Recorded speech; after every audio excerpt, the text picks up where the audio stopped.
क्या? अरे इतना क्यों फंस रहे हो तुम यार? Factors discouraging FDI. सो क्या ऐसे रीजंस हो सकते हैं जिसकी वजह से एफडीआई जो लोग एफडीआई कम करते हैं उस देश में? तो नंबर वन, इंफ्रास्ट्रक्चर लैग। अरे यार तुम्हारे यहाँ देश में लाइट ही जाती रहती है।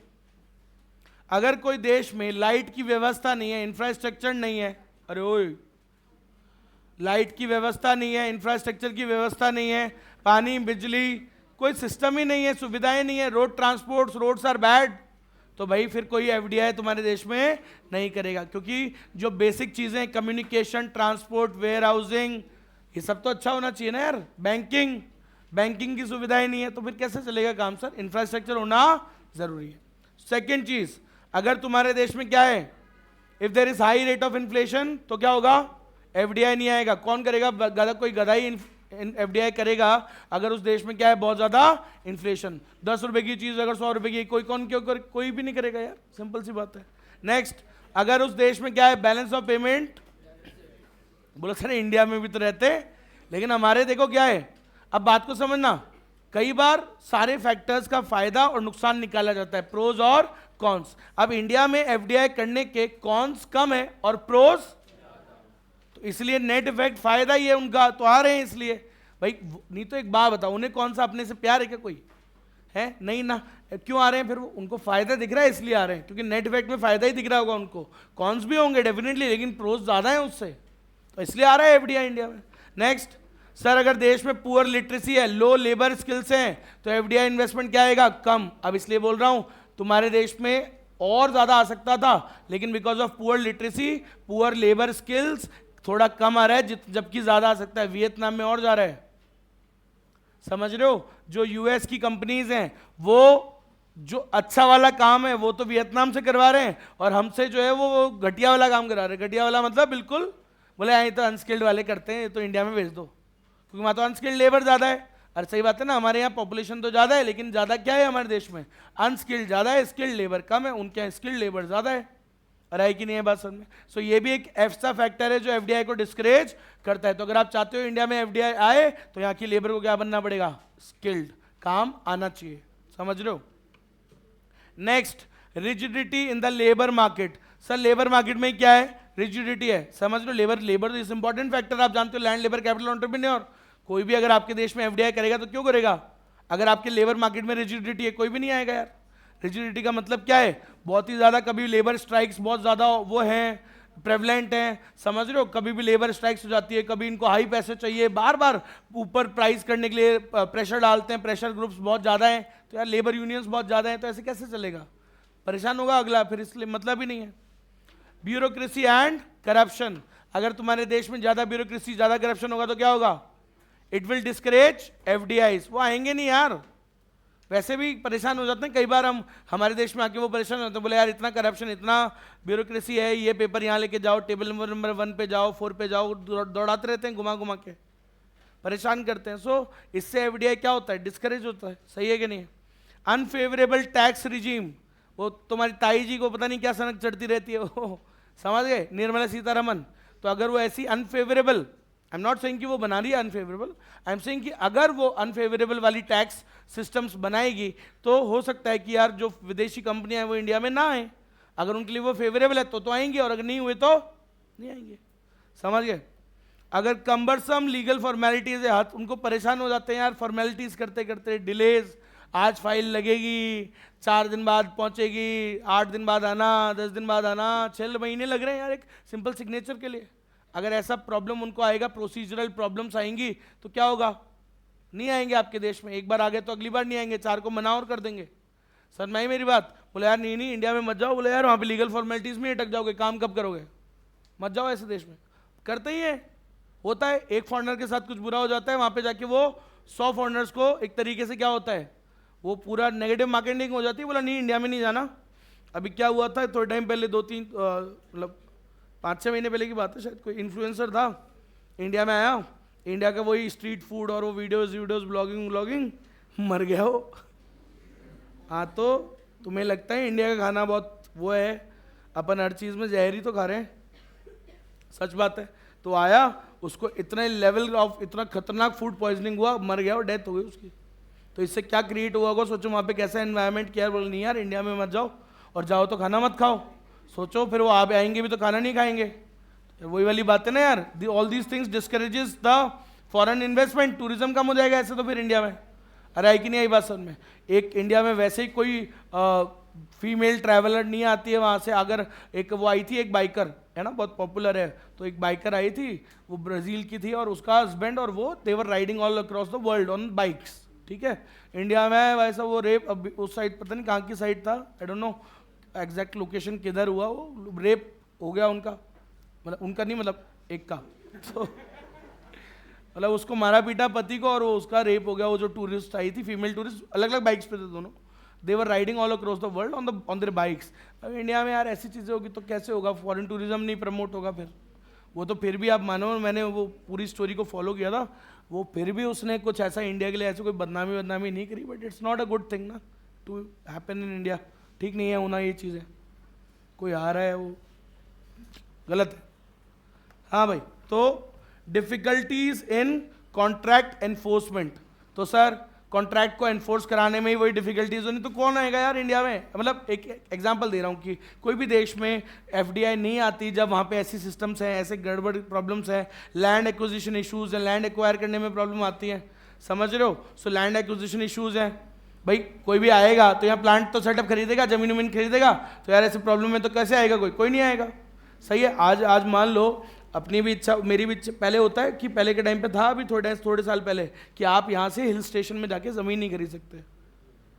फैक्ट है, प्रॉब्लम्स थी, नहीं खरीद सकते हिल स्टेशन पे जाके, या उत्तराखंड में या कश्मीर में जाके आप ज़मीन नहीं खरीद सकते थे। लेकिन अभी यही तो हुआ, आर्टिकल 370 वो हटाया उन्होंने, स्पेशल स्टेटस, और इंडिया के जो बाकी देश के लोग थे वो भी वहाँ पे जाके इन्वेस्ट कर सकते थे।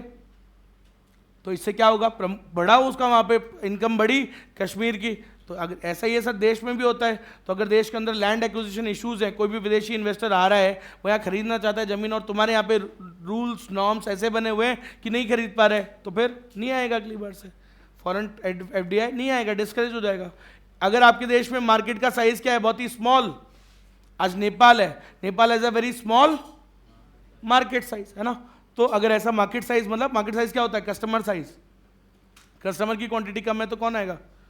कहाँ रहे? इंडिया में, क्योंकि यहाँ कस्टमर साइज क्या है? It has huge domestic market, huge. Political instability, कल भी बताया था मैंने आपको, कोई भी देश में अगर पॉलिटिक्स ही इंस्टेबल है तो कोई भी वहाँ पे एफडीआई नहीं करेगा। राजस्थान में कोई नहीं करता, राजस्थान में कोई नहीं कर रहा, क्यों? यहाँ की पॉलिटिक्स अनस्टेबल है। तुम्हें पता नहीं, हर 5 साल में बोला यार बदलो यार, मैडम काम कौन कर रही बढ़िया से, अतोक गहलोत ने लाओ, फिर अतोक गहलोत आता है, फिर अतोक गहलोत से तुम दिल बोला 5 साल हो गए, अब चेंज करेंगे, तो भजन लाल, अब भजन लाल जी को लाओगे। अब भजन लाल जी, अब यार भजन लाल जी आए हैं, 1-2-3 साल टिकेंगे, समझेंगे चीज़ को, कुछ अच्छी 1-2 चीज़ें बनाएंगे विजन के लिए, और जब तक वो विजन को एग्जीक्यूट करेंगे तुम उनको रिप्लेस कर दोगे, बोल अतोक गहलोत कम अगेन। हर 5 साल में बदल देते हो तुम चीफ मिनिस्टर। कोई अगर एफडीआई लाए तो कैसे लाए? तुम्हारे देश राज्य में नहीं आ रही इसलिए इंडस्ट्रीज। कोई भी इंडस्ट्री आएगी तो उसको आने के लिए एक फेवरेबल एनवायरनमेंट चाहिए, बात को समझो, क्योंकि ये दुश्मनी निकालते हैं। आज अगर मान लो अभी बीजेपी की सरकार है, अगर कोई इंडस्ट्री आ जाए, है ना, तो फिर कांग्रेस, अब फिर तो तुम 2 साल 3 साल बाद सरकार बदल दोगे, फिर वो सरकार आके उस कंपनी के कीड़े करेगी। बोला अच्छा तुम तो उनके राज्य में आए थे, और क्या? वो अच्छा खासा प्रोजेक्ट लेके आई थी मैडम, कौन सा वाला? वो द्रव्यवती नदी वाला प्रोजेक्ट, क्या हुआ उसका? अच्छा खासा बन रहा था, बहुत अच्छा, क्या लुक आता जयपुर का, सोचो टूरिज्म बढ़ता, रोम के जैसा, रोम के अंदर है ना, रोम में होता है, जानते हो रोम, अपने भागरोटा के आगे।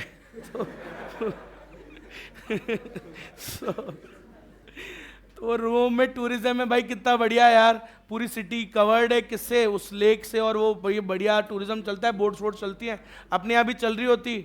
अतोक गहलोत ने आते ही बंद कर दिया। वो क्यों बंद कर दिया? किसका? क्योंकि किसका था वो? मैडम का था प्रोजेक्ट, है ना। तो मैडम के प्रोजेक्ट में भाई उसका क्या फायदा? आते ही रोक दिया उसको, कचरा पट्टी बन गया, देख लो आज आप, समझ रहे हो। वो बहुत, अभी तक तो आराम से वो पूरा हो जाता प्रोजेक्ट, और वो टूरिज्म चालू हो जाता, बोट्स का स्टार्ट होने का था सिस्टम, और उसके जो शोर्स पे, मतलब वो जो है ना द्रव्यवती नदी के इधर उधर, वहाँ दुकानें बनती, खाने पीने के ही, और ये एक टूरिज्म क्रिएट होता, उदयपुर जैसा वो हो जाता, सुंदर बन जाता हमारा शहर। आज उदयपुर जयपुर से लाख गुना सुंदर है। आज अगर if given a chance, no one wants to stay in Jaipur, everyone wants to stay in Udaipur. कभी गए? जो भी उदयपुर गया जानता होगा, माहौल है उदयपुर में, समझे, झीलों की नगरी है, मजा आता है उधर। हाँ भाई, नेक्स्ट क्या है? फतेह सागर लेक है, और आपका वो क्या नाम है, क्या नाम भूल जाता हूँ एक तो मैं, पिचोला, मैं वो छिलका से बोल रहा था, छिपोला लेक भी है क्योंकि एक और है। हाँ भाई, तो सुनिएगा, political instability is a thing which discourages FDI. अपने राजस्थान में लेके आओ आप एक ही सीएम को, बार बार आएगी इंडस्ट्रीज। आ रही है बात समझ में? आज राजस्थान के बच्चों को बाहर नौकरी करने जाना पड़ता है, क्यों? राजस्थान में जॉब्स नहीं है, माँ बाप के प्यार को सेक्रीफाइस करना पड़ रहा है, भाई त्यागना तो पड़ता ही है ना। आज बचपन से माँ बाप के साथ रहे, नौकरी करने के लिए बाहर जाना पड़ रहा है। क्यों जाना पड़ रहा है साहब? क्योंकि यहाँ इंडस्ट्रीज नहीं है। क्यों नहीं है साहब? क्योंकि आपके देश में, आपके राज्य में पॉलिटिकल स्टेबिलिटी नहीं है। सही है। Next, exchange rate volatility. अगर एक्सचेंज रेट बहुत ज़्यादा फ्लक्चुएटिंग है, कोई क्यों आएगा? सोचो वो यहाँ आ रहा है, पैसे लगा रहा है, और एक्सचेंज रेट ऊपर नीचे हो गई, लंका लग जाएगी भाई की। सही है कि नहीं है? जानते हो ना एक्सचेंज रेट ऊपर नीचे हो जाती है। Poor track record of investments. मान लो कोई तुम्हारी पुरानी हिस्ट्री खराब है, कोई देश है ना, वह पहले आए थे कई इन्वेस्टर्स, लगाया और उनका ट्रैक रिकॉर्ड खराब रहा, बोलो यार उस देश में मत जाओ, तो इसलिए इससे भी क्या हो जाती है? एफडीआई डिस्करेज हो जाती है। Prevalence of non tariff barriers, unit 2 पढ़ाऊंगा मैं आपको अभी, क्योंकि 5th पढ़ा रहा हूं, यूनिट 2 भी पढ़ाऊंगा, उसके अंदर आएगा tariffs and non tariff barriers. अभी जस्ट कल परसों की न्यूज है, कल की, इंडिया का यूके के साथ में फ्री ट्रेड एग्रीमेंट हो गया, एफटीए। पढ़ाऊंगा क्या होते हैं फ्री ट्रेड एग्रीमेंट्स। अब आप आराम से ट्रेड करो, कोई भी टैरिफ नहीं लगेगा on most of the goods, which is a good thing. It encourages the trade between both the countries, जिससे व्यापार बढ़ेगा दोनों देशों के बीच में। तो भाई ये पढ़ाऊंगा मैं आपको उस यूनिट के अंदर, unit number 2, tariffs and non tariff barriers. तो नॉन टैरिफ बैरियर्स कब लगाते हैं हम? अगर आप ज्यादा बैरियर्स लगाओगे तो एफडीआई नहीं आएगी। हाँ भाई, नेक्स्ट स्ट्रिंजेंट रेगुलेशंस। स्ट्रिंजेंट मतलब सख्त। अगर सख्त रेगुलेशंस लगाओगे, sir you should be open. सही है भाई, आप फॉरेन एफडीआई के लिए क्या होना चाहिए? आपको एकदम ओपन, खुला होना चाहिए, बोला आ जाओ। सही है भाई। ऐसे अगर आप रेस्ट्रिक्शंस लगाओगे, रेगुलेशंस लगाओगे, ज्यादा नियम कायदे पेलोगे, तो क्या होगा? फिर नहीं आएगा एफडीआई, कोई लगाएगा नहीं तुम्हारे देश में। Next, lack of openness. आई गया ना लो, अगर ओपननेस होनी चाहिए यार इकोनॉमी में, तभी तो एफडीआई आएगी ना सर, है ना। सिंपल सी बात है, why everyone wants to invest in Dubai? Why हबीबी कम टू दुबई। दुबई में शेख होते हैं भाई साहब, समझ लो। शेख के माथे पे क्या लिखा होता है? सी कैमल होते हैं ना, दुबई में शेख होते हैं। तो बात को समझिएगा, वो क्यों जा रहे हैं दुबई साहब? ओपननेस, फैक्ट है। Why everyone wants to go in Dubai? Openness. Why everyone wants to go in Bali? Openness. Why everyone wants to go in Thailand? Openness. यार तुम मतलब कोई अच्छी चीज सीखना ही नहीं चाहते। मैं तो सिखा रहा हूं। अब सुनो, अरे तो मेरा पॉइंट ऑफ व्यू तो सुन लो। क्या होता है, मुझे अगर लगता है कि कोई देश है, अगर अपन उसकी अननेसेसरी अगर हम इमेज डाउन कर रहे हैं, तो I should take a step and थोड़ा सा बात करना चाहिए उसके बारे में, राइट। सो क्या होता है, आपको ये लगता है कि इंडियंस ही जाते हैं, तो गलत फहमी है। अगर अमेरिका के लोग भी थाईलैंड जा रहे हैं या बाली जा रहे हैं, सो वाई दे आर गोइंग? आप बात को समझो ना यार, वहां पे क्या ऐसा नहीं है जो वहां है, वो सब नहीं है, वो जो तुम सोचते हो वो ऐसी कोई रीजन नहीं है। The reason is good, people go there यार, अपनी फैमिलीज लेके जा रहे हैं ना, परिवार। क्या बात करो, हमारे 11वीं के 2 बच्चे जाके आए अभी माँ बाप के साथ। मैंने कहा मम्मी पापा के साथ? बोला हाँ। तो गए, जाते हैं परिवार के साथ। क्या बात कर रहे हो? Bali is a beautiful place, beautiful है, ओपन है, the people there are very helpful. भाई बहुत अच्छा खाना पीना है और सारी चीजें, उनको एकदम लग्जरी फील हो रहा है। अब बात को समझो, I have asked one foreigner there, US से आया था एक बार, है ना। तो मैंने उनसे पूछा, मैंने कहा मतलब ऐसी बातचीत हुई डोकरे से, तो डोकरा मेरे ऊपर मैं बीच पे था, वो डोकरा बीच पे था। तो वो डोकरे से मैंने पूछा, मैंने कहा व्हाट इज योर नेम और दिस बात हो गई। सो उससे बातचीत में पता लगा कि एवरी ईयर ही कम्स टू बाली। मैंने कहा why do you come to Bali, you live in USA, you have everything there, why do you come here?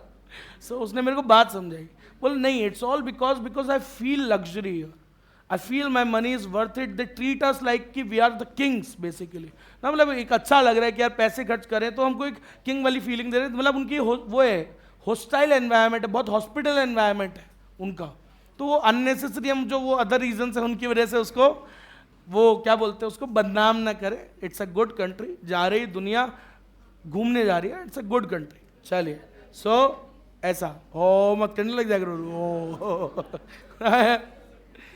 ऐसी वो गलती से कभी रशिया बोल दो तो भाई साहब ये पागल हो जाते हैं।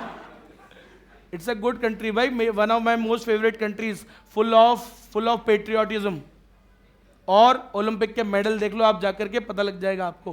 पेट्रियोटिज्म, एक strictness, right amount of regulations, ज्यादा छोड़ा है ना जिस देश ने, ज्यादा जहां ओपननेस हुई ना कुछ ज्यादा ही, वो बर्बादी हुए आदमी, क्योंकि औरत बन गए और औरत आदमी बन गई है। देख लो आप, फैक्ट है, I am telling the truth. Putin ने बोला मेरे देश में नाटक नहीं चलेगा, आदमी आदमी औरत औरत, मामला गड़बड़ नहीं सन भाई, आदमी आदमी के वो नहीं चलेगा, इधर करण जोहर टाइप्स मामला, गोली मार दो। फैक्ट है, मना किया है भाई उसने, नहीं चलेगा मतलब नहीं चलेगा, और जहां चल रहा है ना वो देश बर्बादी की कगार पर है। US is one of them, India is also one of them, Jaipur is also one of them. Jaipur में चालू हो गया वो मामला, लड़के दाढ़ी वाले लड़के साड़ी पहन के घूम रहे हैं, ब्लाउज पीस और साड़ी। बताओ आप मेरे को, where is this country going? ये लड़ेंगे बॉर्डर पे, साड़ी संभालते रहेंगे बावली पूंछ लड़के, मतलब आई एम नॉट सेइंग ये फ्रीडम ठीक है यार, कौन कौन सी फ्रीडम होनी चाहिए? आदमी को काम करने की फ्रीडम होनी चाहिए, पढ़ाई करने की फ्रीडम होनी चाहिए, ठीक है, एक बेसिक लेवल पे कपड़े पहनने की भी फ्रीडम होनी चाहिए, लेकिन एक बेसिक लेवल पे।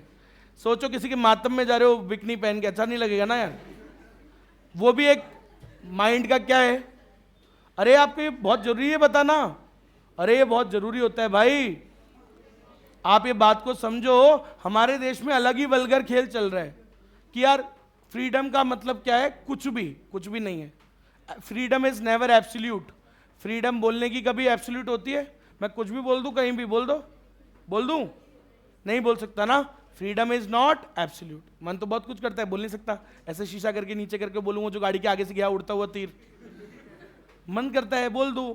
कई बार पुलिस वाला है अननेसेसरी रोक रहा है, मन करता है उतार के नीचे शीशा इसको बोलूं, है ना, लेकिन नहीं बोल सकता ना। Freedom is not absolute.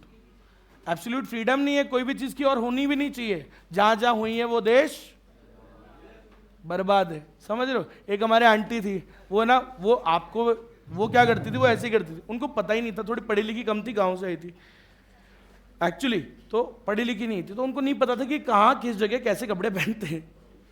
किसी के मातम में गई, एकदम रंग बिरंगी साड़ी डार्क वाली, एकदम ब्राउन, और लिपस्टिक एकदम रेड चटक, कहाँ पे जा रही है? किसी की डेथ हुई है, तो यू शुड नॉट, पता है ना कि भाई हर जगह का एक ड्रेस कोड होता है। So there is this dress code, वो पूरे एकदम चटक लाल लिपस्टिक लगा के। अब आप बोलो नहीं सर फ्रीडम है ना यार, ऐसे क्या, वो जो पहनना चाहे इट्स हर चॉइस। अरे चॉइस है तो इसका मतलब यार, चलो तो आप समझ ही गए होगे। लैंग्वेज बैरियर्स, एक बार बताओ, ओ भाई कई बार वो कौन सा देश हो अफलातून टाइप्स,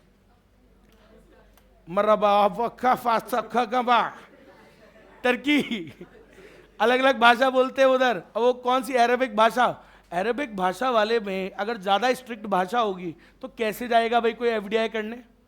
एफडीआई इंडिया में क्यों आ रहा है? मतलब why? Because we practice, we speak English, and English is a common language in work, right? So we speak English, right? लेकिन अगर हम भी वही बहुत ज्यादा बिल्कुल कैसे होते, थोड़ा अगर साउथ इंडियन वाला, अगर मैं कहूँ साउथ इंडियन वाला अगर सब कुछ ज्यादा वो होगा, तो यार वो तो नहीं सीख पाएंगे ना यहाँ पे आके, तो that will be very difficult to communicate. समझ रहे हो? आज हमारे देश में अगर राजस्थान में मैं बोल रहा हूँ, राजस्थान हो गया, यहाँ पे अंग्रेज आता है तो खाने पीने के लिए तो मांग ही लेता है ना यार, क्योंकि इतनी बेसिक इंग्लिश तो दुकान वाला भी समझ जाता है। 1 रुपी 10 10 2 10 रुपीज 2 कर लेता है वो। हाउ मच, कितना कितना कितना, I want to ride in tuk tuk, where tuk tuk, how much? और क्या, हाँ यार, बेसिक इंग्लिश हो गया ना काम। लेकिन अगर यही आप कहाँ जाओगे जहाँ लैंग्वेज बैरियर है, language is very tough to understand, तो प्रॉब्लम आएगी ना सर, वहां फिर एफडीआई ज्यादा नहीं आता है। Next next, high rates of industrial disputes.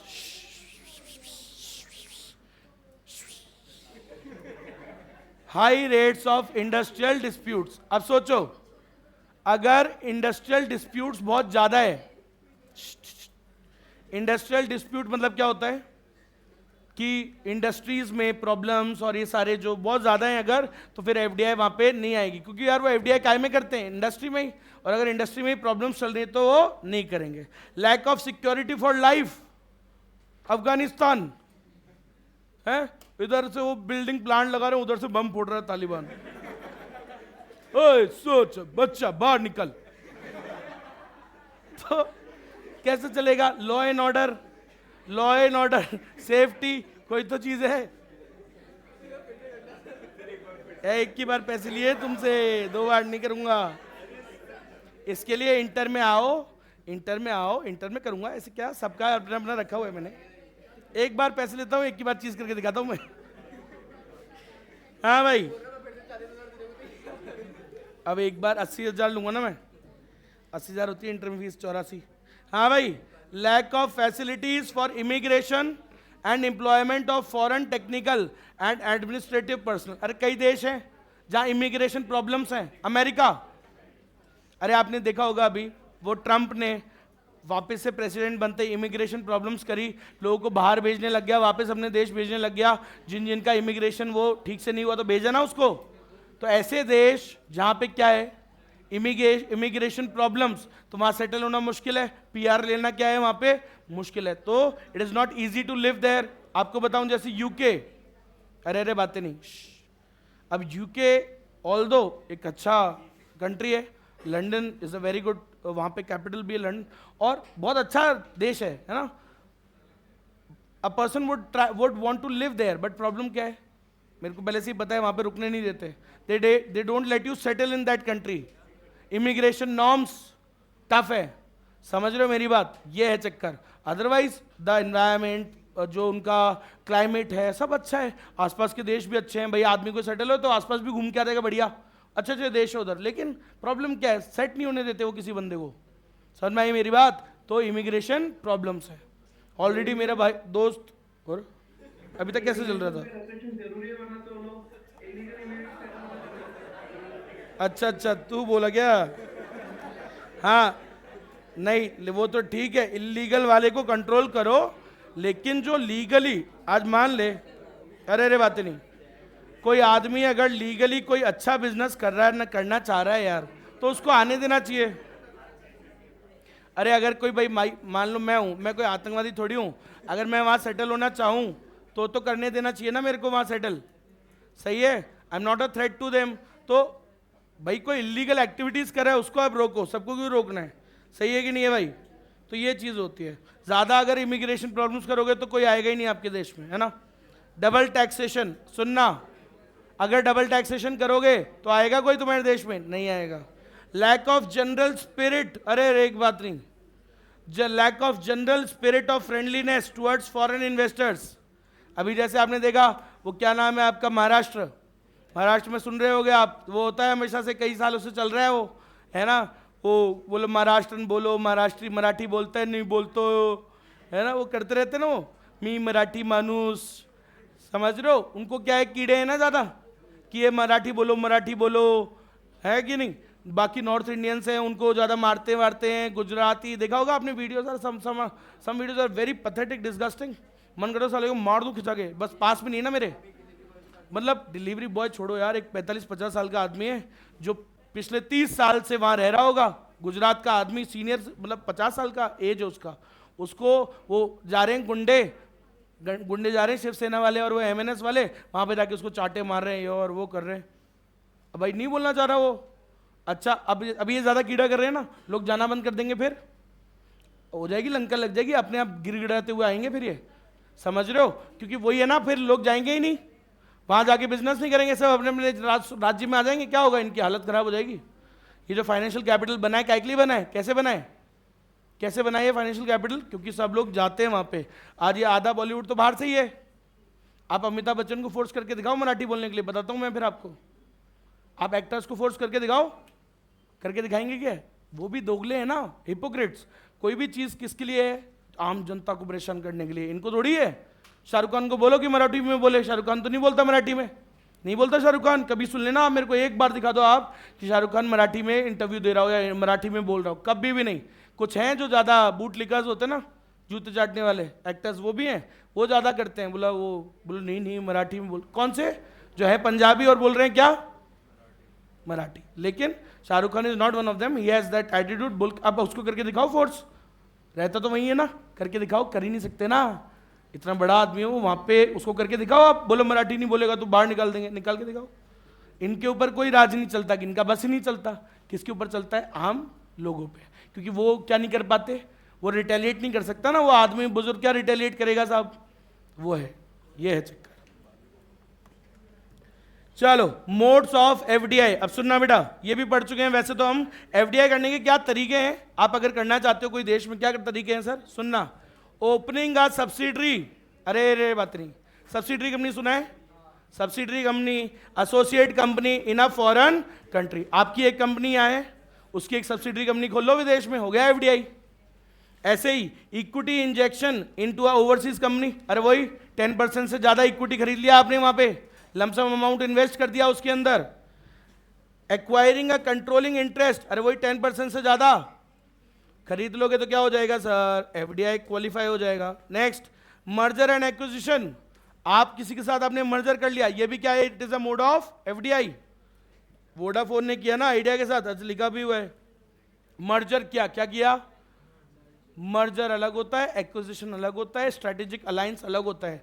CA inter में आओगे तब पढ़ाऊंगा difference between merger, acquisition, alliance. समझ में आया? आप देखा होगा आपने कभी कभी डोमिनोज में कई बार जाते होगे। डोमिनोज में या तो पेप्सी मिलेगी या कोक, चेक कर लेना आप कभी, आज के बाद जाओ जब, या तो पेप्सी मिलेगी या कोक। पेप्सी के प्रोडक्ट्स, पेप्सी को और कोक कंपनी, या तो एक के ही मिलेंगे आपको। समझ में आई मेरी बात? कभी भी आप उसमें जाओगे कोई मूवी हॉल में, या तो कोका कोला का होगा या पेप्सी का होगा। क्या कारण है? ये अलायंस करते हैं। क्या करते हैं? अलायंस। अलायंस का मतलब होता है गठबंधन। आज तुम्हारे साथ, कल किसी और के साथ, चेंज होता रहता है। समझ में आ गई मेरी बात? तो it keeps on changing. Alliance क्या होता है? It is not enforceable by law. गठबंधन, जैसे पार्टीज आपस में क्या करती हैं? गठबंधन। पहले भाजपा का किसके साथ था? शिवसेना के साथ। फिर शिवसेना किसने किसके साथ कर लिया? कांग्रेस के साथ। कभी बिहार में तो रोज ही वो खेल खेलता है वो नीतीश कुमार, जो भी चल रहा होता है उसके साथ कर लेता है। आज तक इंडिया में कोई इतना ज़्यादा पलटा ही नहीं जितना वो पलटा है। 5 साल में 3 बार पलटता है वो, 5 साल में 3 बार पलटता है। मस्त आदमी है, ठीक है। चलो, तो मर्जर और एक्विजिशन क्या होते हैं? इनसे भी आप क्या कर सकते हो? एफडीआई कर सकते हो। भाई कोई भी विदेश की कंपनी के साथ जाके मर्जर कर लो तो हो गया एफडीआई। समझ गए? उसने आपकी कंपनी के साथ मर्जर कर लिया आकर के। हार्ले और हीरो, हार्ले और हीरो क्या है भाई? एक तरीके से मर्जर कह सकते हो दोनों का, ठीक है। इंडिया के मार्केट के लिए उन्होंने दोनों ने क्या कर लिया? मर्जर। बजाज और ट्रायम्फ दोनों मिलकर के क्या करते हैं? मर्जर कर रखा है। ये जो ट्रायम्फ की जो गाड़ियां आ रही है अभी 400 सीसी की गाड़ियां, बजाज क्या था? बजाज और हीरो क्या थे? बड़े इंजन्स नहीं बना सकते थे। हीरो भी नहीं बना पा रहा था, 200-250 सीसी के ऊपर का इंजन नहीं बना पा रहा था, ठीक है। तो इनको बड़े इंजन कौन बना के सिखा रहा है? बनाना सिखा रहा है। हार्ले बनाना सिखाएगा बड़े इंजन, और हीरो उसको क्या दे रहा है? हीरो उसको क्या दे सकता है? डिस्ट्रीब्यूशन चैनल का सपोर्ट। भाई हीरो का क्या सेट है यहाँ पे इंडिया में? Distribution channel. हर जगह शोरूम है सर, एक जयपुर में, मतलब आपके 3-3, 4-4 जगह, 5-5 जगह, 6-6 जगह शोरूम्स है। तो वो उसको डिस्ट्रीब्यूशन चैनल दे रहा है, वो उसको काम सिखा रहा है। सब अपना अपना कुछ कॉन्ट्रीब्यूशन कर रहे हैं। तो ये भी एक तरीके क्या है? एफडीआई। कह सकते हो कि उसने हमारे देश में क्या कर दिया? एफडीआई। हमारी कंपनी में क्या कर लिया? मर्जर कर लिया उसके साथ। ऐसा ऐसे ही सुनना बेटा, एक क्वेश्चन आते हैं, सब क्वेश्चन है। अगर ये फर्जी होता तो मैं टाइम वेस्ट नहीं करता, आप भी जानते हो।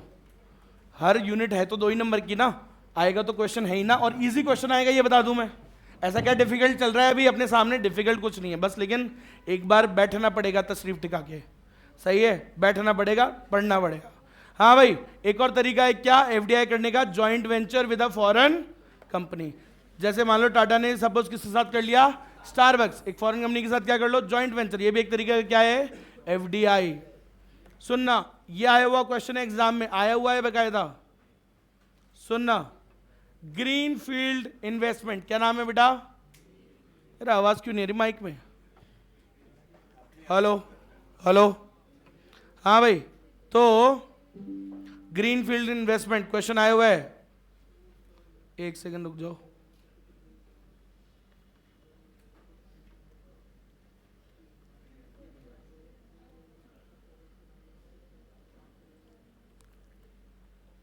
तो क्या नॉर्मली मैं स्टार्टिंग में कर देता हूँ काम खत्म।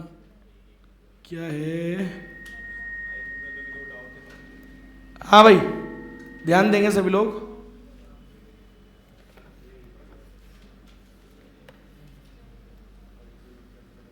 मेरी फोटो कहाँ गई? अच्छा मैं बैठ गया।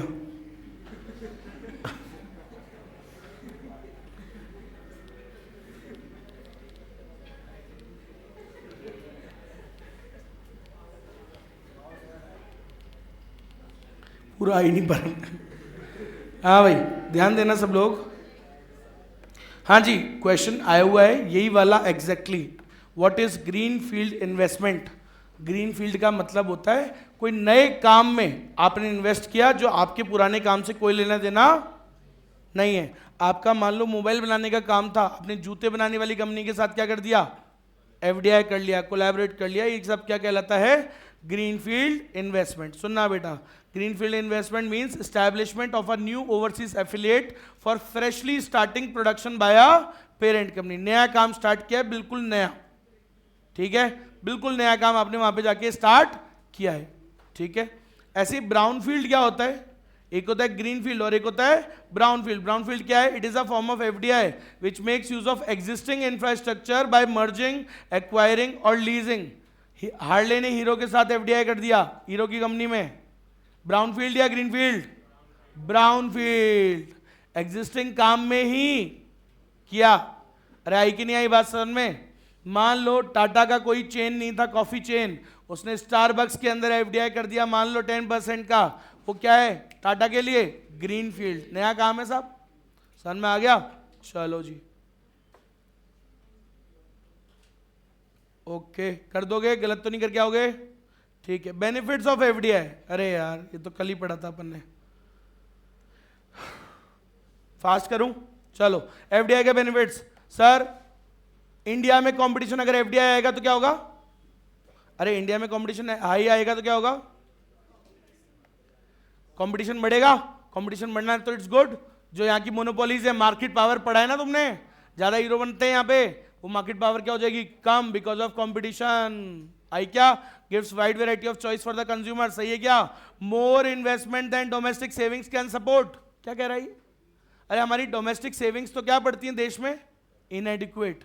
अरे बिजनेस को क्या चाहिए, इंडस्ट्रीज को फाइनेंस, लेकिन हमारे देश में जो कैपिटल फॉर्मेशन होता है वो उनके लिए क्या पड़ता है, कम।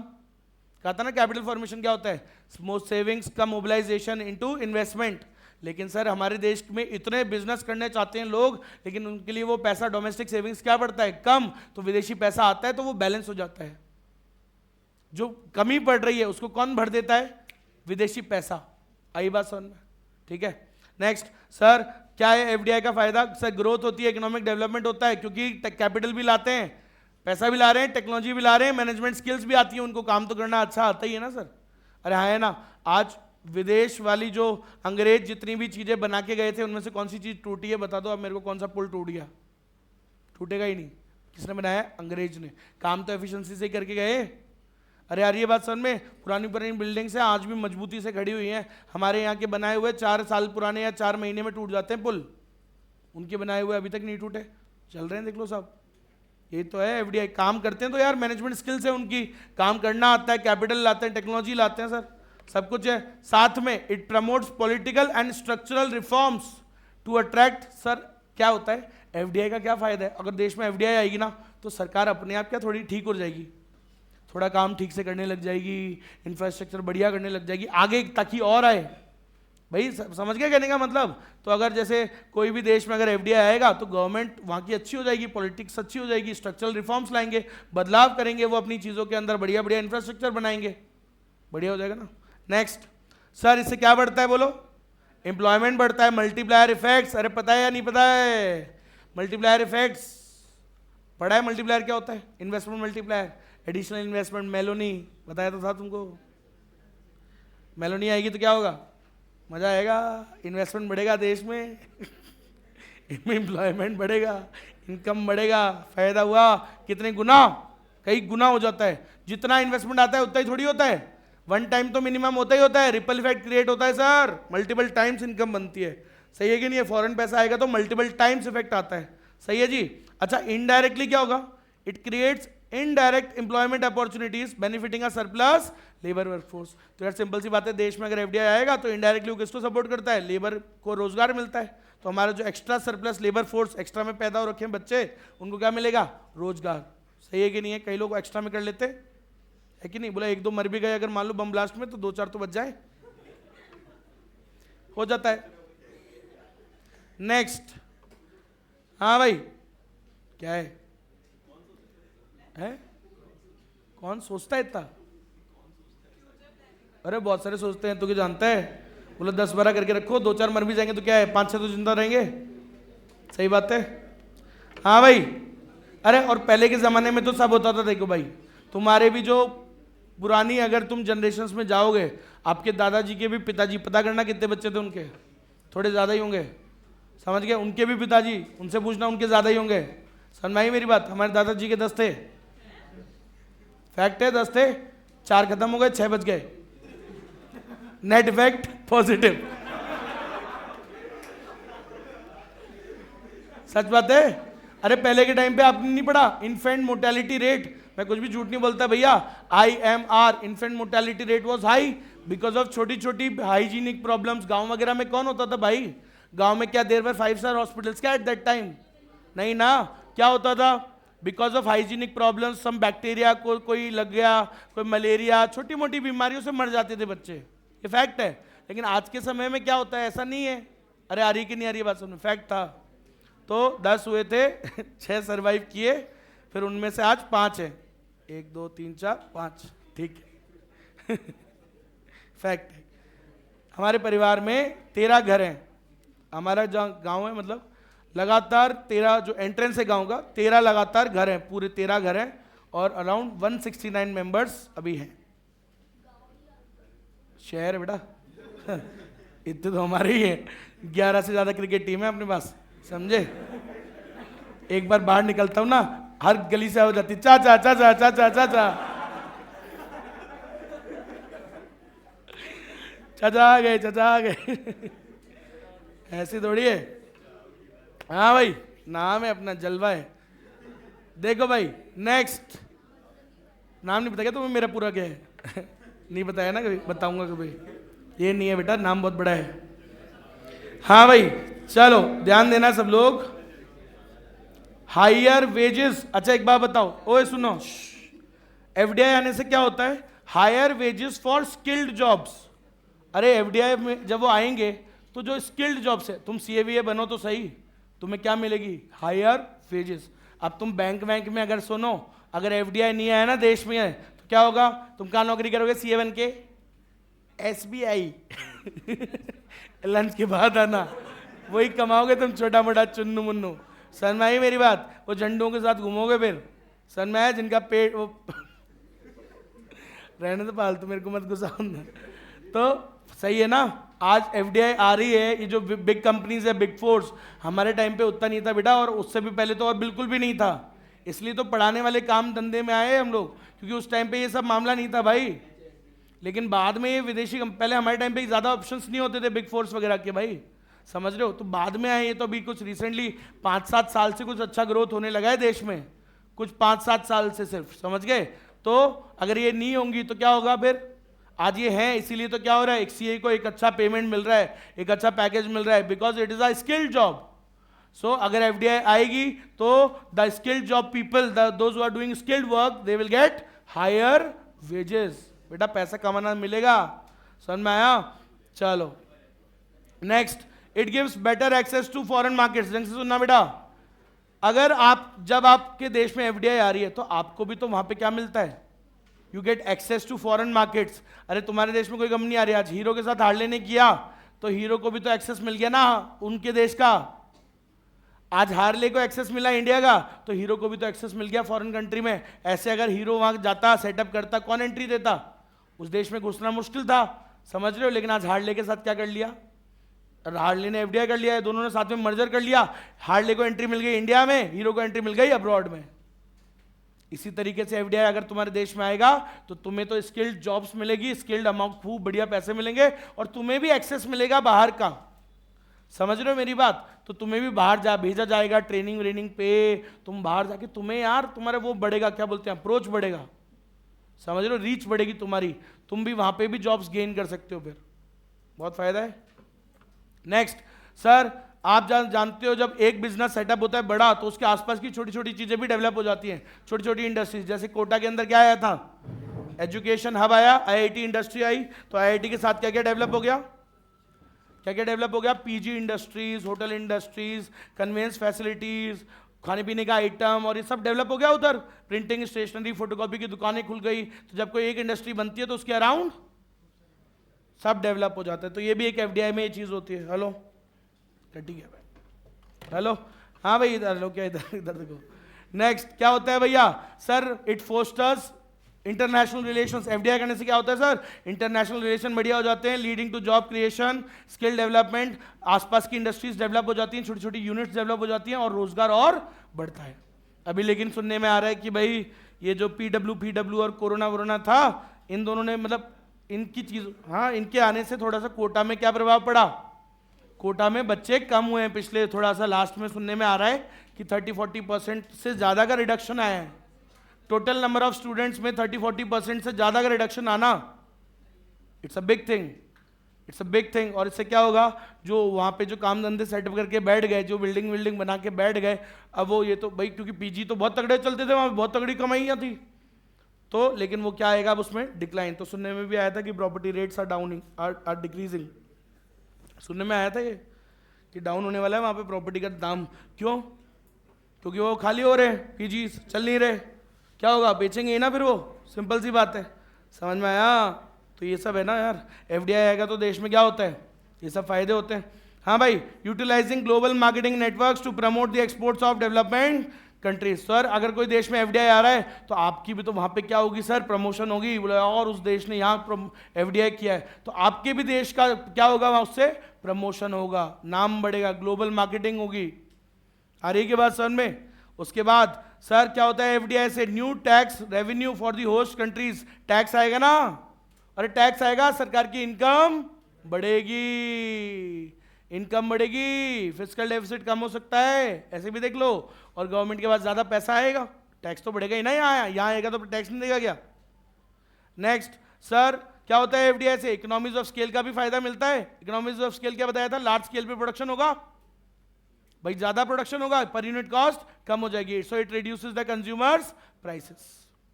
आज आपको बताता हूं, कई गाड़ियां हैं जो इंडिया में थोड़ी महंगी है, क्यों, अभी वो यहां बना नहीं रहे, लेकिन जब वो इंडिया में बनाने लग जाएंगे तो prices will fall.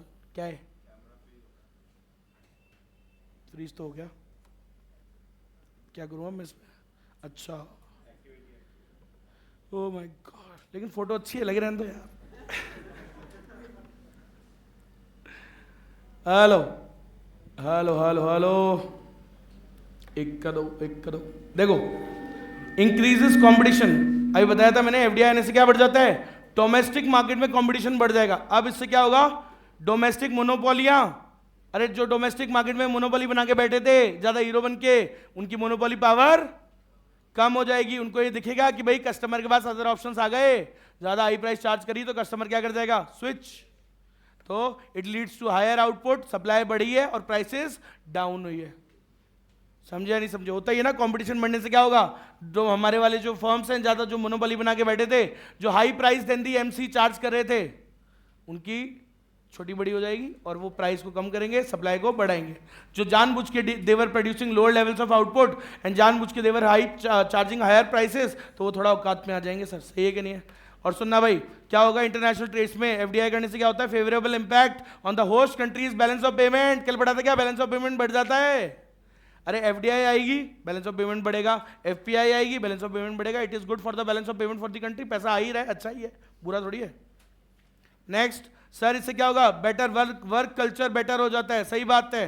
Foreign company जब से इंडिया में आई है, बढ़िया एकदम सिगरेट फूकती हैं लड़कियां तावर तोड़, मजा आ रहा है भाई साहब, मॉडर्नाइजेशन। तो फैक्ट है, इंडिया में पहली कंपनी आई थी, मतलब ऐसे एमएनसीज आई थी ना, उनमें से एक कंपनी आई थी, जैसे जनपैक्ट सुना होगा आपने, जनपैक्ट सुना, जनपैक्ट। तो पहली कंपनी जो जयपुर में, अगर मैं बोलूँ तो भाई साहब यूथ को उसने जॉब दी। अब वहां से स्टार्ट हुआ खेल काय का, ये जो स्मोकिंग करने वाला जो खेल है ना, कि भाई क्या होता है, रात को काम करते हैं तो सिगरेट की जरूरत पड़ी जाती है। ऐसा मैं नहीं बोल रहा हूँ, मैं तो मानता ही नहीं हूँ, समझ रहे, मैं तो रात को भी काम किया है, काम करता हूँ भाई, लेट नाइट्स तक काम करता हूँ, ऐसा तो मुझे तो नहीं फील होता कि कोई सिगरेट की आवश्यकता है या कुछ है, समझ रहे हो। Although I can do things but I don't do it. अरे नहीं है ना, कोई आवश्यकता नहीं है, इसका मतलब वो सब झूठ बोलते हैं, ये सब फालतू में शौक पाल लिए उन्होंने, लेकिन एक कॉर्पोरेट लाइफ स्टाइल है सर उनकी। आज की डेट में आप सब भी जब जाओगे, मैं इसलिए बोलता रहता हूँ, आप भगवान करे आप बहुत सारे सब लोग आप सीए बनो, आप जब जाओगे तो आप जब जो भी जॉब करेगा इन कंपनीज में जाओगे, सो ऑब्वियसली आपको क्या होता है, उस इनका जो लॉबी है, अब आप सोचो आपका सीनियर मैनेजर है जिसके अंडर आप टीम में जो आपका हेड है, अब वो आपको बोले यार चलो let's go for a smoke, ठीक है, सो आप गए, अब आप स्मोक नहीं करते, एक दिन 2 दिन 3 दिन, बोला आप मना करो, बोले सर मैं स्मोक नहीं कर रहा, जो भी है, क्या होगा, आप उस लॉबी का पार्ट नहीं होगे, तो जो स्मोक करेगा तो वो तो उसका साथ हो गया। तो सिंपल सी बात है, अगर कभी भी कुछ प्रमोशनल कुछ आएगा कोई, तो वो किसको प्रमोट करेगा, जो उसके साथ है, लॉबी तो बनी जाती है ना सर, ये सब चीजें हैं। तो आई एम नॉट सेइंग कि सिगरेट पीना चालू कर देना, हाँ, लेकिन इस बात का ध्यान रखना क्योंकि ये सब एक पार्ट ऑफ द लॉबी होता है। भाई जैसे मान लो मैं आपका सीनियर मैनेजर हूँ, है ना, मैं आपको बोला, मैंने कहा चलो वहाँ चलते हैं, और 3-4 जने अपन वहाँ खड़े हैं सिगरेट पी रहे हैं, अब आप बोलो बोले मैं तो नहीं पीता सर, एक दिन नहीं पियोगे आप, अगर उस ग्रुप से हटोगे तो क्या होगा, आपके लिए नुकसानदायक हो सकता है, क्योंकि जो क्लोज है उसके, जो उससे रोज मिल रहा है, जो रोज उसके साथ बैठ रहा है, उठ रहा है, समझ लो, सुबह भी चाय पीने जा रहा है, सिगरेट पीने जा रहा है बाहर, शाम को भी चाय सिगरेट पीने जा रहा है, रात को पार्टी करने भी जा रहा है, क्या होगा उससे, फ्राइडे सैटरडे को पार्टी होती है भाई। अब अगर उस टीम पार्टी में या आप नॉर्मल पार्टी भी हो रही है, आप सीनियर मैनेजर के साथ नहीं जाओगे, आप नहीं जाओगे, बाकी तो जा रहे हैं ना, तो वो उनका क्या बन जाएगा, फेवरेट, और इससे प्रभाव पड़ेगा।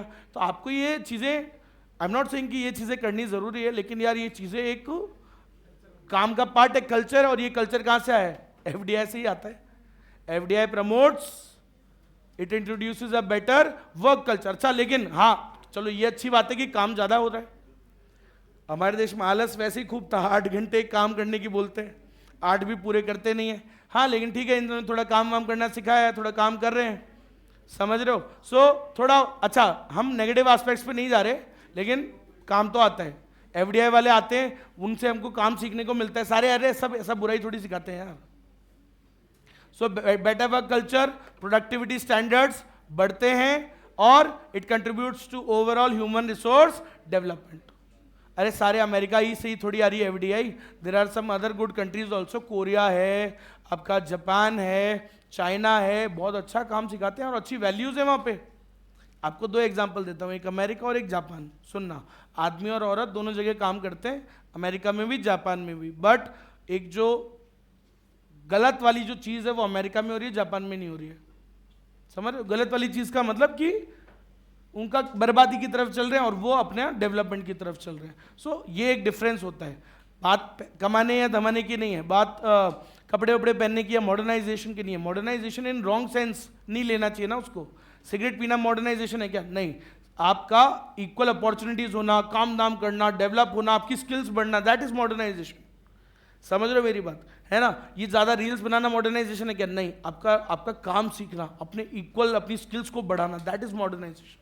4 नई स्किल्स सीखना, पता है according to me, I like those people जो बहुत ज़्यादा ऐसा काम करते हैं, ठीक है। इंडिया में कोई कर ही नहीं रहा, मेरे को दिखता है। अब अगर यहाँ पे भी तो होना चाहिए कि आप 2 अलग लैंग्वेज सीखो, लैंग्वेज नहीं सीख रहे हैं, साथ में स्पोर्ट्स के तरफ आपका बहुत अच्छा रुझान है, बहुत अच्छा लगता है, लेकिन हमारे देश में गलत जगह रुझान जाता है, गलत चीज़ों की तरफ हम ज़्यादा अट्रैक्टेड होते हैं। तो we are basically following America वाला चीज़, जबकि फॉलो करना चाहिए जापान वाला चीज़। समझ में आई मेरी बात, काम दोनों जगह हो रहा है, लेकिन एक बर्बादी की तरफ और एक आबादी की तरफ, बढ़िया चीज़ की तरफ। चलो next, potential problems associated with FDI. क्या प्रॉब्लम्स है एफडीआई के अंदर? ओ यार बहुत सारी है। अच्छा आप समझ तो गए होगे यार कि भाई ऐसा कुछ है नहीं ना, लेकिन मैं क्या कर सकता हूँ, आएगा तो यही ना। 2 नंबर का क्वेश्चन है इस यूनिट में से, कैसे छोड़ दूँ, और वो भी इजी आएगा। तो एक बार के लिए तुम्हें भी करना है और मुझे कराना है, खत्म करो ना यार, नहीं तो। हाँ भाई, इधर इधर इधर इधर इधर potential problems associated with FDI. चलो क्या प्रॉब्लम होती है एफडीआई में? नंबर 1 बेटा सुनना, अरे आपके नहीं तो आपके मन में क्या है, गलत इसका एक वो बन जाएगा इमेज। अभी तक तो तुम्हें अच्छा अच्छा इमेज दिख रहा है ना, अब आओ जरा इधर। हाँ भाई, एफडीआई में focus on capital intensive methods. अरे वो टेस्ला वाला बैसला, क्या नाम है उसका? अरे क्या नाम है उसका यार? Elon Musk. अब इलॉन मस्क यहाँ पे आएगा बावली पूंछ, वो तो तुम्हें लग रहा है बोलो सर बहुत एम्प्लॉयमेंट होगा सर, बेटा उससे बनवाएगा वो गाड़ी, किससे? रोबोट से। रोबोटिक प्लांट बनाएगा पूरा का पूरा, आदमी से बनाएगा ही नहीं, तो घंटा तुम्हारा एम्प्लॉयमेंट बढ़ेगा नहीं बढ़ेगा? आप बात समझे कि नहीं समझे? तो ये भी तो होता है सर एफडीआई के अंदर कि sometimes they focus more on what, कोई एम्प्लॉयमेंट क्रिएट ही नहीं कर रहे, कैपिटल इंटेंसिव टेक्निक लेके आए वहां से। समझ में आ रही है मेरी बात? तो ये भी तो हो सकता है ना सर, तो ये भी एक प्रॉब्लम है एफडीआई के अंदर। ठीक है, क्या पोटेंशियल प्रॉब्लम्स है, क्या पता वो आए, सोचो वो आए और यहाँ पे प्लांट लगा ले और पूरा का पूरा कैपिटल इंटेंसिव टेक्निक लगा दे, तुम्हारे तो लग गई ना लगा। आ भी गया देश में, तुम्हारे कस्टमर्स को बेचेगा, तुम्हारे देश का फायदा उठाएगा और बना भी नहीं रहा है, कंट्रीब्यूशन कुछ होगा नहीं देश में और एक्सप्लॉइट करे जाएगा। समझ रहे हो मेरी बात? जैसे अंग्रेज कर रहे थे, अंग्रेज क्या कर रहे थे जब वो आए थे भारत में, तो क्या कर रहे थे वो, हमारी वेल्थ को लूट लूट के खुद के यहाँ लेके जा रहे थे, वो भी यही करेगा, क्योंकि एम्प्लॉयमेंट तो आया ही नहीं ना सर। आई बात समझ में? तो sir these are the potential problems with FDI, that is a possibility that they focus more on कौन सी technique, capital intensive. They offer few opportunities, और वो भी कौन सी, ये भी तो है, हो सकता है वो आपके देश में सिर्फ कौन सी वाली अपॉर्चुनिटीज दे, अनस्किल्ड वाली। लो क्या सीखने को मिला फिर तुम्हें? कुछ नहीं, A for apple B for ball और क्या, तुम्हें अनस्किल्ड समझते हैं तो स्किल्ड वाला काम दे देगा वियतनाम में, अनस्किल्ड दे जाएगा तुम्हारे यहाँ पे, क्या सीखे फिर तुम, क्या फायदा हुआ देश में? समझ में आई मेरी बात? तो ये भी चीज होती है सर। हो सकता है सर कि और भी प्रॉब्लम्स क्या होती है, रीजनल डिस्पैरिटीज। एफडीआई से क्या क्रिएट हो सकता है, एफडीआई में एक्सेंचुएट मतलब बढ़ाना। सर हो सकता है इससे रीजनल डिस्पैरिटीज बढ़ जाए, इनकम इनइक्वालिटीज बढ़ जाए होस्ट कंट्री के अंदर। आज मान लो इंडिया में आए, है ना, मान लो आएगी तो कहाँ आती है, महाराष्ट्र में, और आ गई, महाराष्ट्र की तो इनकम और हाई हो जाएगी सर, और इनकम का गैप क्रिएट हो जाएगा। समझ रहे हो, रीजनल डिस्पैरिटीज हो जाएगी। एक कुछ पार्ट्स तो बहुत डेवलप हो रहे हैं, आज देख लो आप, Gurgaon, Noida, Mumbai, Hyderabad, Bangalore, Jaipur, no no no, कहाँ है ही नहीं। आई बात समझ में? रीजनल डिस्पैरिटीज क्रिएट हो जाती है। समझ रहे हो मेरी बात? कुछ पार्ट्स तो बहुत डेवलप हो रहे हैं, बाकी पार्ट्स अनडेवलप्ड रह जाएंगे, ह्यूज डिफरेंस बिटवीन देम। समझ में आई कि नहीं आई? ये सब है। इनफ्लोज ऑफ क्या होता है सर, और क्या प्रॉब्लम है एफडीआई में? Inflows of foreign capital might discourage the domestic savings effort, specially with tax incentives like tax holidays. अब मेरी बात को समझो, अगर फॉरेन कैपिटल ज्यादा आई तो तुम्हारे देश से जो डोमेस्टिक सेविंग्स हो रही हैं उसका एफर्ट क्या हो जाएगा, जाया हो जाएगा, वेस्ट। भाई अपने देश में अभी क्या होता है, अपनी जो डोमेस्टिक सेविंग्स है अपन कहाँ जमा कराते हैं, बैंक में लगाते हैं, फाइनेंशियल मार्केट में लगाते हैं, और वो क्या बन जाता है, इन्वेस्टमेंट।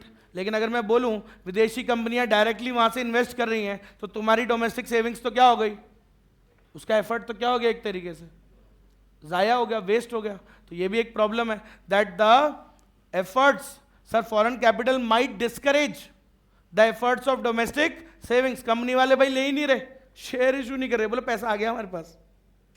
सही बात है, पैसा अगर विदेश से ही आ गया तो वो शेयर इशू करेगा ही नहीं, तो तुम्हारे की तो बोले क्या करें अब हम सेविंग का, ऐसे ही कराएं। तो समझ में आई मेरी बात? ये सब होता है, हो सकता है, these are the potential problems, it could happen. Next, borrowing in the host country, oh crowding out. अब अलग खेल का क्राउडिंग आउट हो रहा है। सोचो विदेशी कंपनी आ गई तुम्हारे देश में, एफडीआई कर रही है, अब वही बोरो कर लेगी भाई, अब वो बोरो कर लेगी तो तुम्हारी कंपनी इसके लिए क्या हो जाएगा, ये भी हो सकता है। Borrowing in the host country capital market by the foreign firms, अब इससे क्या होगा, can raise the interest rates for the domestic firms. ले लग गई, क्योंकि सिंपल सी बात है, अगर वो तुमसे बोरो कर लेगी हाई इंटरेस्ट के चक्कर में तुम तो उनको दे दोगे, और किसके लिए, प्राइवेट स्पेंडिंग के लिए क्या पड़ेगी, कम और उनके लिए interest rates will go up. पढ़ा था ना क्राउडिंग आउट, क्या होता है, गवर्नमेंट बोरो कर लेती है तो किसके लिए कम पड़ता है, प्राइवेट सेक्टर के लिए, उनके लिए interest rates will increase, investments will go down. तो वही चीज़ यहाँ पे भी हो सकती है सर, अगर ज़्यादा एफडीआई आ जाएगा तो क्या होगा, वो बोरो तो करेंगे ना, उनको भी फाइनेंस चाहिए, और वो बोरो करेंगे तुम उनको दे दोगे तो उसके लिए कम पड़ेगा, क्योंकि रिसोर्सेज तो उतने ही हैं, तो उनको ज़्यादा दे दोगे तो प्राइवेट सेक्टर के लिए कम पड़ेगा, इंटरेस्ट रेट्स विल इंक्रीज। समझ में आई मेरी बात? और सुनना, अब क्या होता है एक और, वाइल एफडीआई, सुनना सुनो सुनो, while FDI improves the balance of payments initially, the later repatriation of profits can strain the host country's balance of payments and lead to currency depreciation. क्या होता है, अब अगर वो हमारे देश से कमाएंगे, एफडीआई में क्या होता है, अपने देश में आ रहे कमा रहे, लेकिन साले चोटते हैं, वो यहाँ से प्रॉफिट निकाल निकाल के कहाँ लेके जाएंगे, खुद के देश में, रिपेट्रिएशन ऑफ प्रॉफिट्स बोलते हैं उसको, हिसाब से वो प्रॉफिट कहाँ लगना चाहिए, फिर से ग्रोथ हो रही है तो कहाँ लगना चाहिए, हमारे ही देश में लगना चाहिए, लेकिन क्या होगा, कई बार सर हो सकता है कि वो प्रॉफिट्स निकाल निकाल के अपने देश में भाग जाए, बार बार निकाल निकाल के वहीं फायदा पहुंचा रहा है सारा का सारा, तो ये भी तो हो सकता है ना सर, बिल्कुल हो सकता है।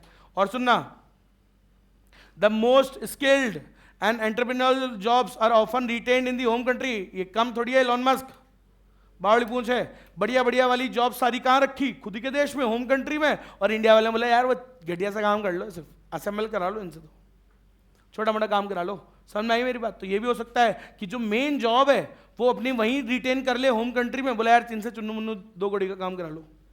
समझ में आया क्या?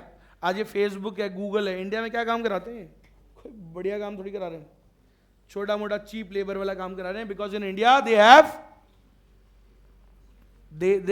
Labour cost, very low labour cost, तो यहाँ पे वो सस्ता वाला चीप काम कराते हैं, बढ़िया वाला काम तो वहीं होता है बेटा।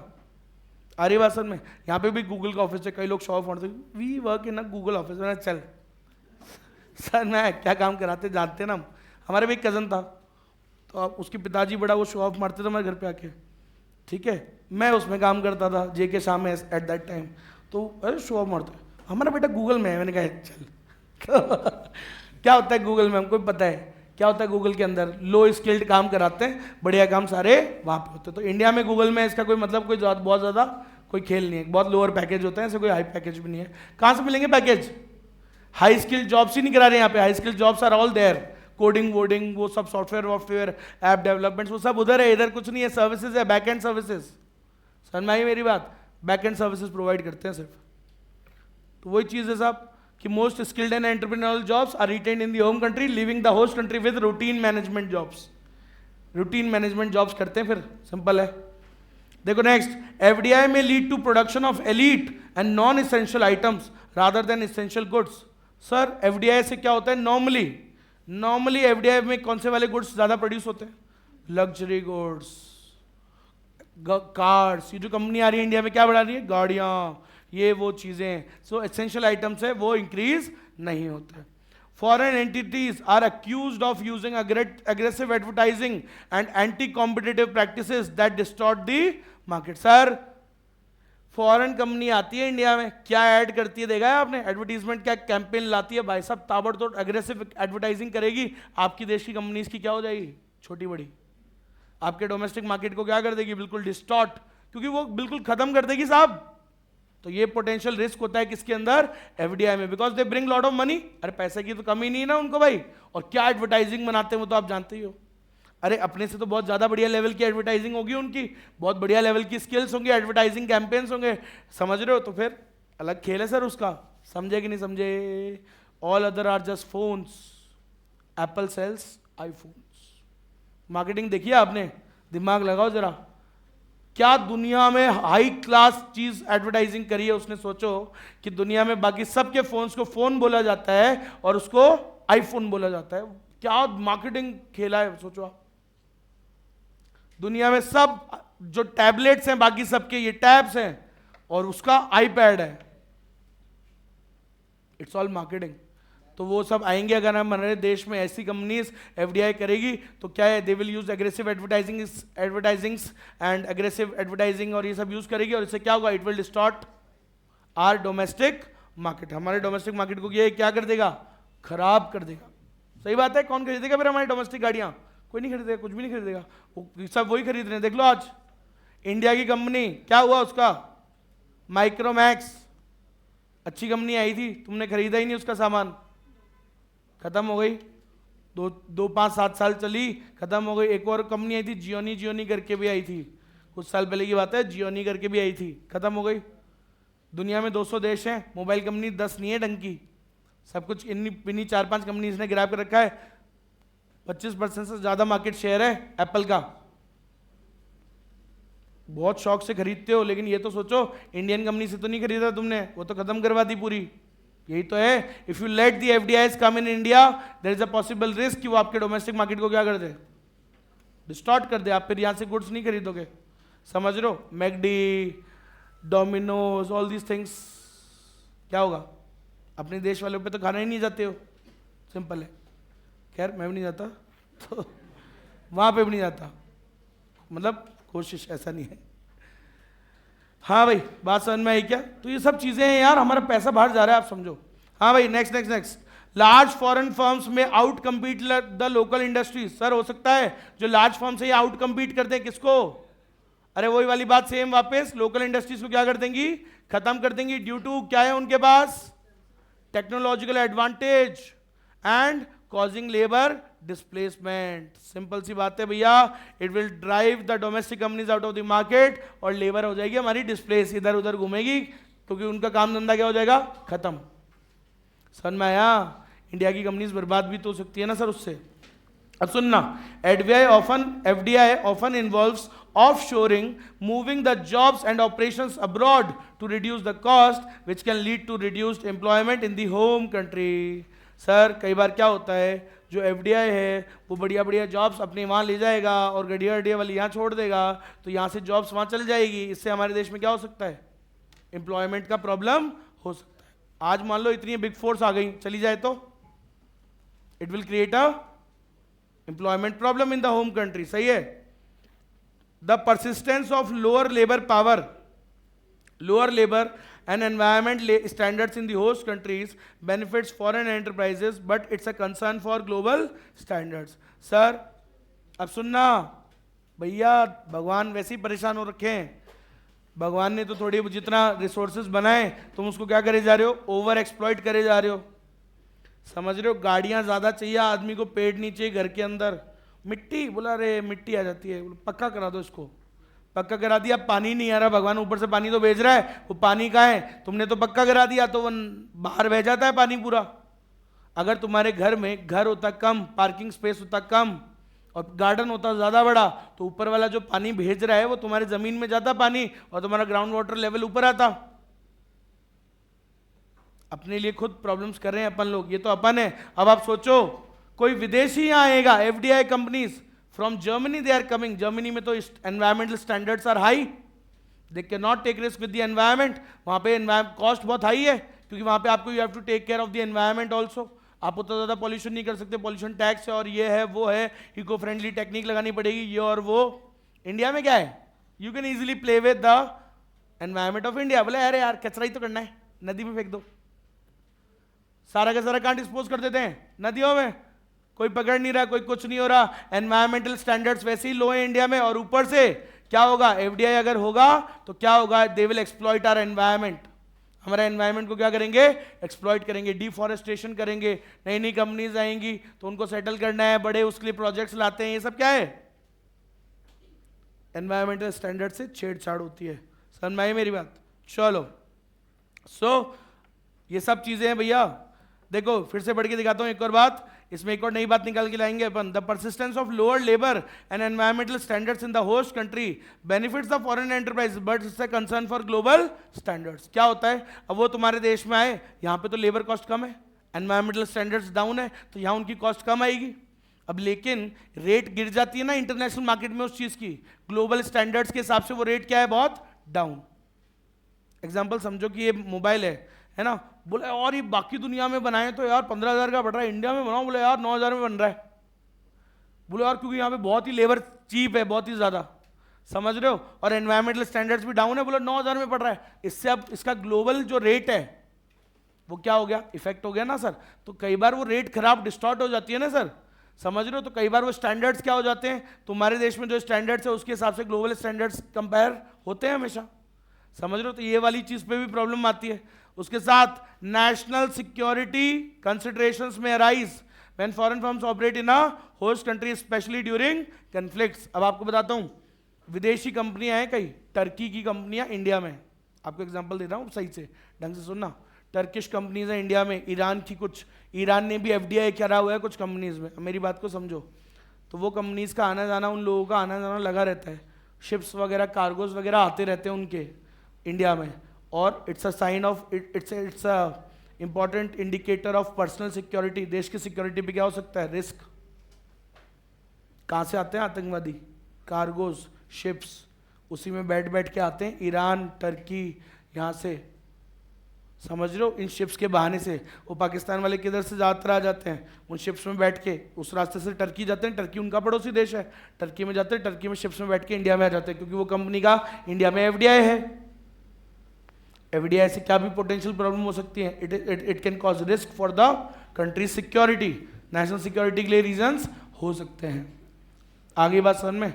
वो आए थे जो मुंबई के अंदर जो हमला हुआ था, आपको पता है, जो है ना, उससे आए थे, समुद्र के अंदर से, ओशन से आए थे, और वो कैसे आए थे, आधे रास्ते आए थे एक शिप में, दैट शिप वाज लेजिटिमेट, नहीं, दैट शिप वाज इललेजिटिमेट। तो खुद के पाकिस्तान तक, जब तक वो वाटर्स था, इंटरनेशनल वाटर्स में, पाकिस्तान की वाटर बाउंड्री में थे, तब तक तो वो नॉर्मल वाली शिप से आए थे।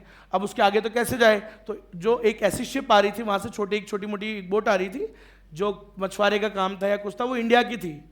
उस शिप वाले में उन्होंने क्या कर दिया था, उनको बोला था, होता है ना कई बार कि हमारी शिप में प्रॉब्लम है, बोट के अंदर प्रॉब्लम है, उनको हाथ हिला के रोक लिया और उस बोट में उनको मारा, और फिर उनकी बोट छीन के इंडिया के अंदर आ गया। अब उस बोट को तो कौन रोकेगा, वो तो इंडियन है। ऐसे भी होता है, समझ में? तो बहुत सारी चीजें, it can cause a wide risk. तो एफडीआई भी एक वाइड रिस्क हो सकता है अगर वो ऐसे देशों से आ रही है। टर्की है, ईरान है, भैया कुछ भी है, अपने लिए तो गड़बड़ी है। कनाडा है, कनाडा से कम समझते हो क्या आप कनाडा को? उसका तो प्रधानमंत्री बावली पूछे, वो जस्टिन ट्रूडो, सुना है आपने? अरे वो दिलजीत के कॉन्सर्ट में पहुंच गया था, इतना वेला आदमी है, देखा नहीं आपने? Justin Trudeau. अब उसने क्या किया पता है आपको? उससे ही पता लग जाएगा किसी की दिमागी क्षमता। वहां पे ड्रग्स, आपको बताता हूं, ड्रग्स क्या था, इलीगल था, प्रोडक्शन उसका इलीगल था, प्रोडक्शन सेल, भाई ने सेलिंग स्टार्ट करा दी। बोला देखो करते तो यहीं, चुपके करेंगे फालतू, असली में खुलेआम करो ना। अब इससे क्या हुआ, बकायदा मेडिकल की दुकानें और ऐसी दुकानें बनी हुई है वहां पे, ड्रग्स वगैरह खुलेआम हो रहा है और बिल्कुल बर्बाद हो रहे हैं वहां पे। और आप देख ही रहे हो, खालिस्तान वालिस्तान वाला तो सुनते ही रहते हो आप, ये पूरा प्रॉब्लम वहां डेवलप हो रहा है। खालिस्तान क्या है, इट्स बेसिकली पूरा इंडिया को तोड़ने के लिए क्या है, क्या बनाया है उन्होंने, एक पूरी ऑर्गेनाइजेशन है। आधे से ज्यादा कनाडा में सेटल्ड है, कनाडा है और यूके है, पूरी कॉन्स्पिरेसी चलती रहती है इंडिया को तोड़ने के लिए। भारत के झंडे जलाए जाते हैं वहां पे, देखना बहुत ज्यादा प्रॉब्लम होती है। चलो खैर कोई नहीं, हमारे भारत के जो हरियाणा के लोग गए हुए हैं वहां पे, वो उनको फोड़ते हैं फिर, जाट भाई जैसे भी हो है, तो वो भारत के थोड़ा बहुत तो पेट्रियोटिज्म रखते ही हैं, तो वो खालिस्तान वालों को सूतते हैं उधर, वो भी सूतते हैं फिर, लेकिन नेट इफेक्ट पॉजिटिव आता है। हाँ भाई, हमारी स्कॉर्पियो चल रहे है, स्कॉर्पियो में बैठ चल, स्कॉर्पियो में डालते, खोपचे में दमादम सूतते हैं। चलो हाँ भाई, तो ये जस्टिन ट्रूडो किसकी पार्टी से बना है आपको पता है? जस्टिन ट्रूडो को जो एक सपोर्ट दिया वो किसकी पार्टी ने दिया? खालिस्तानी पार्टी है वहां पे, समझ में आया? उसने उसको सपोर्ट दिया, उससे वो जीता प्रधानमंत्री का चुनाव, तो करेगा ही ना सपोर्ट, उसको तो करेगा भैया, भारत के अगेंस्ट चलता है सब कुछ वहां पे। हाँ भाई, एंटी इंडिया है वो पूरा का पूरा, वो तो मोदी को ही वो कर दिया था उन्होंने। हाँ भाई, FDI can impact the host countries commodity terms of trade. अब आईसीआई तो बोल के निकल लेता है, क्या होता है ये commodity terms of trade? It is a ratio of price of exports to price of imports. एक रेशियो होता है भाई, अब इतना समझो, आईसीआई ने तो वो भी नहीं बताया ना, ये तो मैंने ही डाला हुआ है। हाँ भाई, तो सुनना, एफडीआई से किस पे इंपैक्ट आता है? एक बात बताओ, अगर वो एफडीआई, अभी एक्सपोर्ट क्या होता है? एक्सपोर्ट मतलब होता है अपन यहां से गुड्स भेज रहे हैं दूसरे देश में, पैसा आएगा, फिर अगर उन्होंने यहीं एफडीआई कर दिया तो यहीं से यहीं गुड्स ले लेंगे और इंपोर्ट एक्सपोर्ट का अमाउंट क्या हो जाएगा तुम्हारा? कम। एफडीआई से, अरे ऊपर ऊपर क्या है न्यूमरेटर में, एक्सपोर्ट, तो एक्सपोर्ट का प्राइस डिक्रीज नहीं हो जाएगा एफडीआई से? दिमाग लगाओ, तुम भी तो शाणे बन रहे थे, दूसरे के देश में जाके एफडीआई कर रहे थे, वो आप तुम्हारे देश में एफडीआई कर रहे हैं, तो अब तुम्हारे देश से वो उतना हाई, पहले तो एक्सपोर्ट करते थे ना तुम गुड्स, तो हाई प्राइस मिलता था, अब प्राइस हो जाएगा डाउन, तो एक्सपोर्ट का अमाउंट कम, इंपोर्ट उतना ही है मान लो या ज्यादा है, तो क्या होगा, क्या होगा, commodity terms of trade down हो जाएगा। तो याद रखना FDI can impact this ratio called commodity terms of trade. समझ में आया क्या? Driving down the prices of exports relative to imports. हाँ भाई, एफडीआई कैन लीड टू, ये वही एग्जांपल मैंने बोला था, रूथलेस। गाय तुम्हारी माता है, अंग्रेज की थोड़ी है। तुम बोलते हो गाय हमारी माता है, हमको कुछ नहीं आता है, मतलब भाई सही बात है ना, तुम तो उनके लिए फिर भी यार थोड़ा बहुत, तुम्हारे देश है, तुम्हारे देश में यार नदियां हैं, गंगा है, तो तुम्हें थोड़ा बहुत डर रहता है, बोला नहीं पाप लग जाएगा, गंगा में थोड़ी कुछ गंदगी करेंगे। अंग्रेज तो करेगा ना, क्योंकि वो गंगा माँ तो बोलता ही नहीं, वो बोलता गैंजिस। सही बात है, अरे गलत थोड़ी बोल रहा हूँ भाई, तुम्हारे लिए उनका माँ का दर्जा है, गंगा माँ है, लोग अपने पाप धोने जाते हैं, पवित्र नदी है भाई, जब कोई खत्म हो जाता है, किसी की डेथ हो जाती है तो जाते हैं अपन वहाँ पे, सही है, हरिद्वार वगैरह नहीं जाते क्या? जाते हैं ना, अपने लिए उसका वो स्टैचर है, तो अपन तो फिर भी चलो थोड़ा बहुत एक्सप्लॉइट कर रहे हैं, रूथलेसली नहीं करेंगे, लेकिन अंग्रेज आएगा तो कैसे करेगा? वो तो रूथलेसली एक्सप्लॉइट करेगा। समझ रहे हो मेरी बात? तुम्हारा उधर क्रियाक्रम चल रहा है, अंग्रेज उधर दूसरा क्रियाक्रम कर रहा है।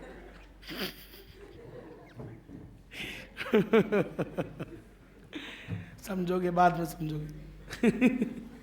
तो it can create human environmental damage. अरे आपके पर्यावरण को रूथलेसली एक्सप्लॉइट करेगा ना वो, तुम तो फिर भी आप, जैसे मान लो आज अपना घर है, अपने घर में तो कौन गंदगी करता है? कोई नहीं करता है। तो वैसे ही अपन भी अपने देश में रिसोर्सेज को चलो थोड़ा बहुत चलो ठीक से यूज करेंगे, लेकिन वो आएगा तो एफडीआई का क्या लेने देना तुम्हारे देश से?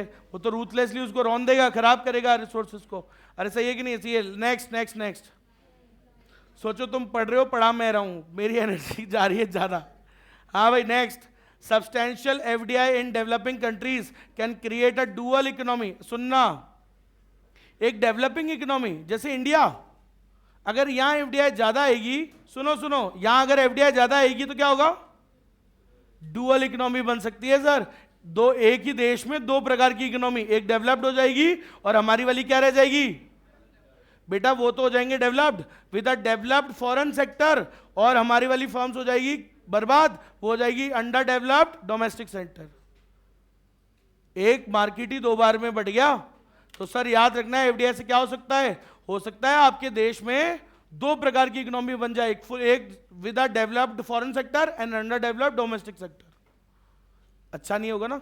नेक्स्ट, क्योंकि डेवलपिंग कंट्री है इंडिया, सही बात है, बहुत ज्यादा नहीं भी लेना ठीक नहीं है। मेरे को समझ में आता है एफडीआई ठीक है, अच्छी चीज है, लेकिन बहुत ज्यादा भी अच्छा नहीं है, क्योंकि अभी तो हम बढ़ रहे हैं, बढ़ते हुए टाइम में तो हमारी फर्म्स को प्रोटेक्शन चाहिए, काम सीख रही हैं यार, बढ़िया काम कर रही हैं, तुम नया कंपटीशन ला दोगे तो क्या होगा? फिर दिक्कत हो जाएगी।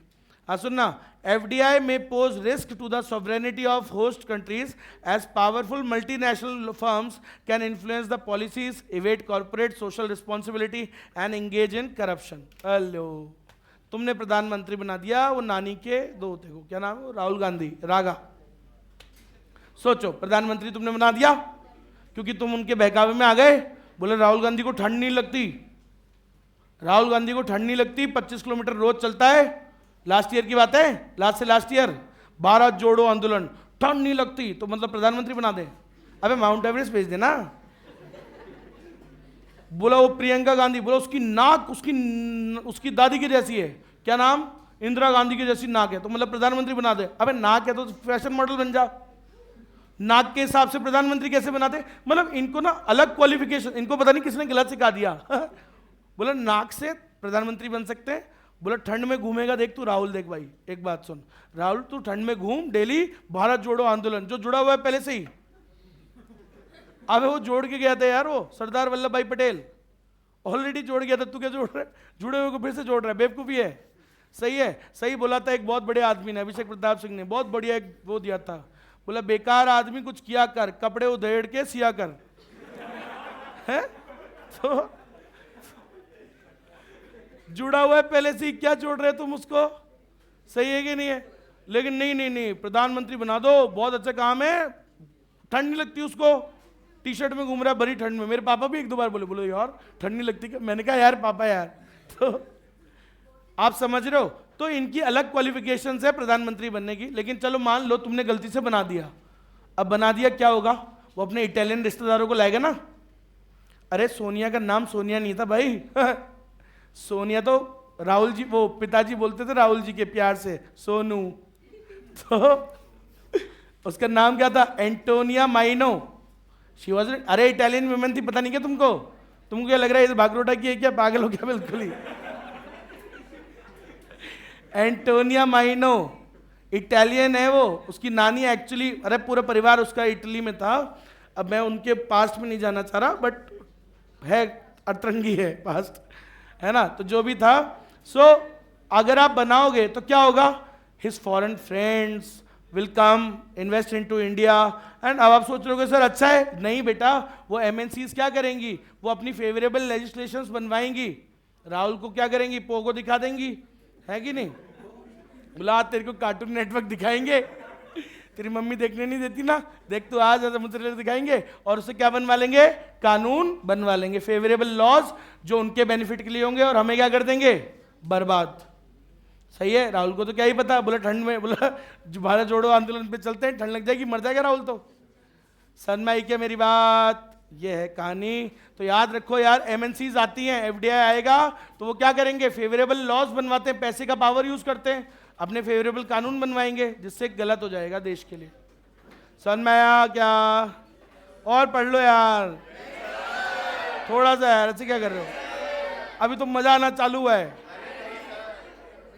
एफडीआई इन इंडिया, मजा आ जाएगा भैया, यही एनर्जी रखनी पड़ती है, तभी तो काम चल रहा है। 1 घंटा और, 1 घंटे का बचा नहीं। चलो तो एक खत्म है, कल दिख रहा है क्या आपको? 48 एंड।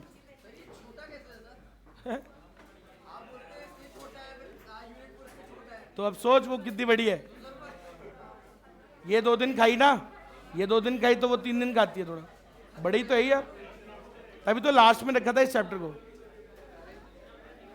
चलो भैया, टाटास, बाय बाय।